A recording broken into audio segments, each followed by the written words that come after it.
¿Qué voy a hacer? ¿Qué nos dice la Biblia acerca de la guía de Dios? Dice que en todos nuestros caminos, si reconocemos a Dios, Él los va a guiar. Cabe preguntarnos entonces, ¿cómo conozco cuál de las tres voluntades que vimos es la voluntad de Dios para mi vida? ¿Sabe? El pueblo, como dice Rolo, el populacho, y yo me incluía, usábamos una frasecilla que decía, si ponemos todo en manos de Dios, vamos a ver la mano de Dios en todo. Qué lindo suena, ¿verdad? Como para sacarlo en la primera plana de La Nación mañana. Pregunto,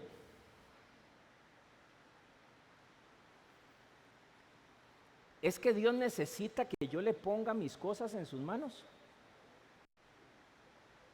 ¿No están ya ahí, quiera yo o no? ¿Él no lo tiene todo en sus manos? Entonces ahora les pregunto, sonaba muy bonita la frase, ¿verdad? Y yo la usé un montón de veces. Esa frase no tiene algo de ignorancia, o perdón, no es más ignorante de la voluntad de Dios para nosotros. El principio básico para crecer es adquirir conocimiento. Aquí volvemos al Salmo 25 donde decía, muéstrame Jehová tus caminos, enséñame tus sendas.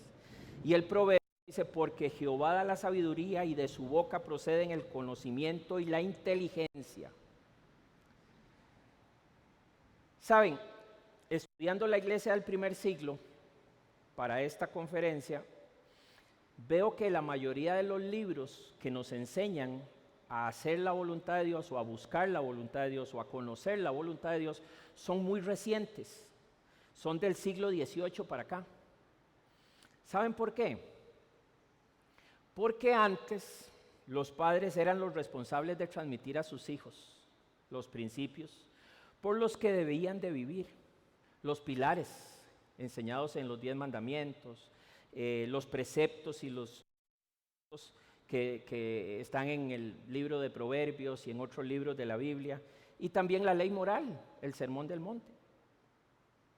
Ahora sí, ¿se acuerdan cuando empecé la conferencia de Deuteronomio 29, que se memorizaran 2 partes? Pero las reveladas son para nosotros, ¿y para quién? Para nuestros hijos. Para siempre, no era para aquella época, no, para siempre. Les digo que ya eso no sucede. Ya los padres no educan a sus hijos en esos principios, sino que los hijos buscan esos principios en el mundo, en la calle, con sus amigos. Paul Washer usó una frase y la voy a leer porque es media larga, no me la memoricé. Dice, sus hijos irán a la escuela pública y serán entrenados unas 15,000 horas en un pensamiento secular impío. Luego irán a la escuela dominical y van a colorear un dibujito del arca de Noé. ¿Y ustedes creen que eso va a borrar todas las mentiras que les enseñaron en la escuela secular? Ojo, aquí Paul Washer está hablando de creyentes, o por lo menos de personas que van a una iglesia.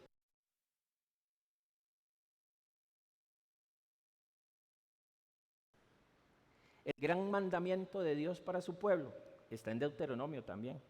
Deuteronomio 6 dice, amarás a Jehová tu Dios de todo tu corazón, de toda tu alma y con todas tus fuerzas. Estas palabras, la ley de Jehová, que yo te mando hoy, estarán sobre tu corazón. Ojo lo que sigue. Se las repetirás a tus hijos y le hablarás de ellas estando en tu casa y andando por el camino, al acostarse y cuando te levantes. Las atarás como una señal en tu mano y estarán como frontales entre tus ojos. Las escribirás en los postes de tu casa y en tus puertas. Deuteronomio 6 del 5 al 9. Los jóvenes cristianos de hoy ven a Dios con una visión totalmente distorsionada de lo que es una vida en Cristo. Además de eso, desgraciadamente, van a unas iglesias que les predican un evangelio light, no los confrontan, no les enseñan a no hacer las cosas incorrectas, pero tampoco le enseñan a hacer las cosas correctas. No le enseñan a tener esa contracultura que nos enseñó Jesús en el Sermón del Monte. Por eso es que esos jóvenes no tienen claro el camino que deben seguir. Proverbios 22:6 dice: instruye al niño en su camino y aun cuando fuere viejo no se apartará de él. Para esta reunión me llamó la atención, estudié un poco la vida de John Newton para ver lo de la carta que les hablé antes. Resulta que John Newton, su madre era creyente, desde que él nació le enseñó la palabra de Dios. Él tenía la Biblia, él nació en el año 1700 algo. La madre le enseñó la palabra de Dios. El problema fue que su madre murió cuando él tenía como 8, 9 o 10 años, murió muy joven. Después de eso la madrastra no estaba interesada en enseñarle eso. De ahí que él tuvo una adolescencia terrible, espantosa, con todo el mundo se peleaba, lo echaron de la escuela, de la Marina Real de Inglaterra. Lo montaron en un barco como un empleado ahí en un barco y era tan malamansado, tan caballo y tan mulo, que en el mismo barco donde iba, que tenía que trabajar, lo metieron preso. Lo metieron preso y lo vendieron en África como esclavo. Un amigo de su papá, que era marinero también, un día llegó a África por más esclavos para llevárselos para Inglaterra, lo vio, pagó la deuda y se vino con él. Y después él se hizo capitán de un barco y empezó a navegar los mares y igual a hacer lo que hacía el papá, a traficar esclavos, a vender, traía esclavos de un lado para otro. Y una circunstancia del plan divino de Dios, que casi se muere en un naufragio que tuvo, él nace de nuevo, toma otra orientación y se convierte en un pastor de una iglesia en su comunidad donde él vivía.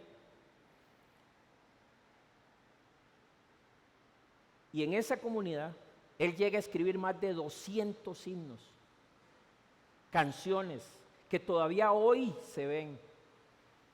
Una de las más famosas es Amazing Grace, Sublime Gracia.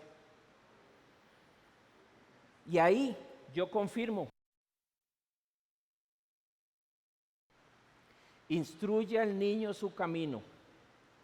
Y no importa que se aparte en su juventud y pelee y todo, aun cuando fuere viejo, no se apartará de él. Ustedes saben ustedes saben cuál es el problema real del hombre. Oseas 4:6. Dice Dios: mi pueblo fue destruido porque le faltó conocimiento. El cristiano que no estudia la Biblia está propenso a que lo engañen, a creer todo lo que digan. Un cristiano que no estudia la Biblia no tiene discernimiento, es inmaduro, es falto de entendimiento, es un niño en la fe. No es un hombre apto y preparado para toda buena obra. Pablo se lo dijo muy clarito a Timoteo, en 2 de Timoteo 3:15, dice: y que desde la niñez has sabido las sagradas escrituras, las cuales te pueden hacer sabio para la salvación por la fe que es en Cristo Jesús. Toda la escritura es inspirada por Dios y útil para enseñar, para instruir en justicia, a fin de que el hombre de Dios sea perfecto, apto, enteramente preparado para toda buena obra. Pregunto, ¿somos mujeres y hombres preparados y aptos para toda buena obra. No, ustedes me pueden decir, Evelyn, yo la conozco porque esta es bien peleona por ser juez. Evelyn me puede decir, perdón, opino, yo creo, yo pienso, sí, pero ¿sabe qué? Sus opiniones no cuentan. Lo que cuenta es lo que dice la palabra de Dios. Porque, perdón, pero opiniones, por opiniones, muchos hemos sido manipulados por falsos maestros y por falsas doctrinas, ¿verdad? Pregunto, ¿de quién fue la culpa de que fuéramos manipulados? ¿De los falsos maestros o de nosotros mismos que no conocemos la palabra de Dios? Charles Spurgeon dijo, la palabra de Dios es el yunque en todas las opiniones de los hombres. Esa falta de conocimiento que dice José, que destruyó a su pueblo, no es otra cosa más que no conocer la palabra de Dios. Juan Calvino dice, dice no porque ya se murió hace rato, dijo, un pueblo que no estudia la Biblia confunde la herejía con la voz de Dios. Entonces esos jóvenes cristianos de hoy, y no me refiero a jóvenes cristianos, a chiquillos de 5, 10, 15, 20 años, sino a cualquier persona de cualquier edad que está entrando a conocer los principios de Dios, hoy vienen con muchas preguntas porque sus padres no les enseñaron los principios por los cuales regirse. Me refiero a la ley de Dios, porque si nos enseñaron, al menos a mí sí me enseñaron, papito, estudie y trabaje mucho para que sea alguien en la vida, o para que le vaya bien en la vida, estudie y trabaje. O peor aún, mijito, no sea tonto, no pague impuestos, no pida factura. En esos principios sí nos educaron, ¿verdad? Bueno, ¿cómo logro entender lo que Dios quiere para mi vida? ¿Y cómo puedo conocer la voluntad de Dios para mí? Bueno, la respuesta para eso es un poquito complicada. Tiene dos caminos, donde se nos complica un poquito la cosa. Por un lado es clara, ¿verdad? Porque sabemos que Dios nos deja una guía para buscar, una guía para estudiar su voluntad para nosotros. Pero por otro lado es incierta, porque no nos deja un versículo específico para la pregunta de ¿con quién me tengo que casar? ¿Verdad? Dios no dice Mateo 1:3, no. Entonces aquí es a donde se empieza a complicar un poquitillo el tema. ¿Recuerdan? Ese yo sé que yo se lo sé, ese sí sé que se lo saben. Josué 1:8. Y es 1:8, no 1:9. Josué 1:8. Nunca se apartará de tu boca este libro de la ley, sino que de día y de noche meditarás en él para que guardes y hagas conforme a todo lo que en él es escrito. Porque entonces harás prosperar tu camino y todo te saldrá bien. ¿Se acuerdan el concepto que vimos al principio? Deleítate. Ahora, ¿verdad que sería fácil que si yo tengo una pregunta le mando un WhatsApp a Dios y Dios me contesta y listo? Agarro el celular, Diosito, ¿cómo estás? Espero que estés bien. Mira, ¿con quién me tengo que casar? ¡Piu! Juanita. Listo. ¿Verdad que sería muy fácil? Bueno, Dios no actúa así. Es más, si actuara así, entonces ¿para qué dejó la Biblia? No haría falta la Biblia. Dios actúa así porque Él quiere que nosotros tengamos raciocinio, Él quiere que nosotros tomemos decisiones, pero Dios quiere que tomemos las decisiones correctas y sabias. Él no quiere que nosotros tomemos decisiones basadas en la psicología de hoy, en las costumbres, en en el pueblo, en la moda del momento. No, no, no, no, no. Él no quiere que tomemos esas decisiones. Él quiere que seas un cristiano maduro. Un cristiano maduro puede discernir la diferencia entre hacer la voluntad de Dios y hacer la voluntad del hombre. Pablo en 1 de manera que yo, hermanos, no puedo hablaros como espirituales, sino como a carnales, como a niños en Cristo. Os di a beber leche, no alimento sólido, porque aún no eras capaces, ni sois capaces todavía, porque aún sois carnales.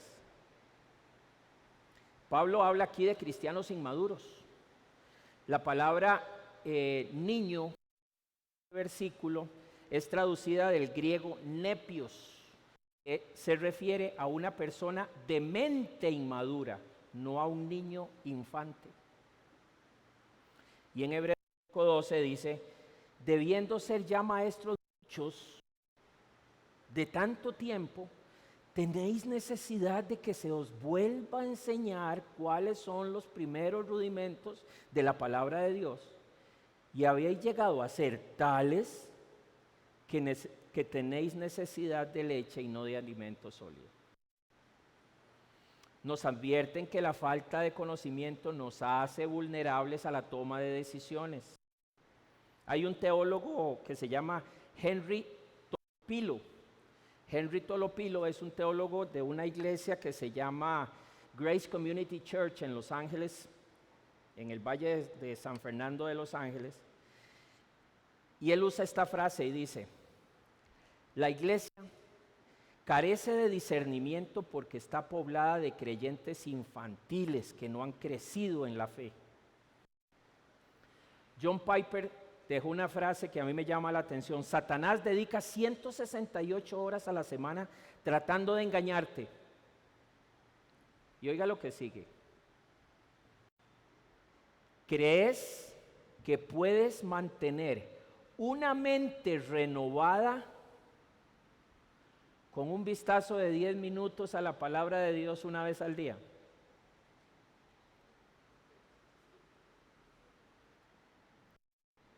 Perdón, pero aquí me han volado palo que ustedes no tienen idea. Pero bueno, Dios, que es nuestro pastor, que cuida de sus ovejas y tiene un plan precioso para mi vida, me deja entender que Él quiere que yo madure, que yo profundice en su palabra. Pablo se lo dijo a la iglesia de Colosas en Colosenses. Palabra de Cristo habite en abundancia en vosotros. Charles Spurgeon dice, cuanto más cavamos en las Escrituras, más nos parece una mina inagotable de verdad. Pregunto, ¿abunda la palabra de Dios en ustedes? La palabra de Dios está transformándolos y renovándoles el entendimiento y haciéndolos madurar sabia e inteligentemente. ¿Son ustedes guiados por todo viento de doctrina de hombres o son guiados por el Espíritu Santo?